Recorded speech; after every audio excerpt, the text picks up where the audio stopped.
সাবেক খাদ্যমন্ত্রী সাধন চন্দ্র মজুমদারকে গ্রেফতার করেছে পুলিশ। এ নিয়ে আরো জানাতে সিএমএম কোর্ট থেকে যুক্ত হচ্ছেন সহকর্মী এম এ আজিম। আজিম, আপনি জানাবেন সাধন চন্দ্র মজুমদারকে আদালতে তোলা হয়েছে কিনা আর কখন হতে পারে?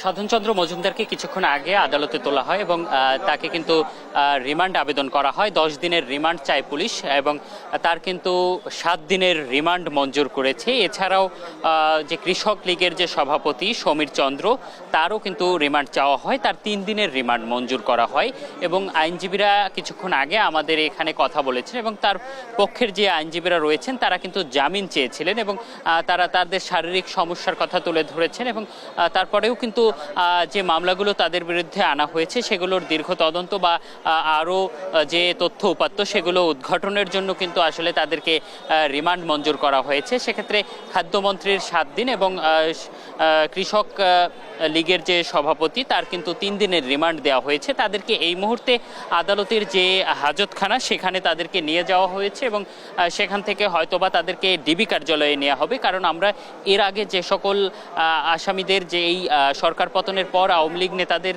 যাদেরকে গ্রেপ্তার করা হয়েছিল, গুরুত্বপূর্ণ ব্যক্তিত্ব, তাদেরকে কিন্তু ডিবি কার্যালয়ে নেওয়া হয়েছিল। সেক্ষেত্রে তাদেরকেও ডিবি কার্যালয়ে নেওয়া হবে বলে আমরা একটি ধারণা করছি এবং কিছুক্ষণ পরে হয়তোবা তাদেরকে এখান থেকে নিয়ে যাওয়া হবে। তো এই ছিল আমার কাছে আদালত প্রাঙ্গণ থেকে সবশেষ। আজিম, অনেক ধন্যবাদ আপনাকে। দর্শক, আদালত প্রাঙ্গণ থেকে যুক্ত ছিলেন সহকর্মী আজিম।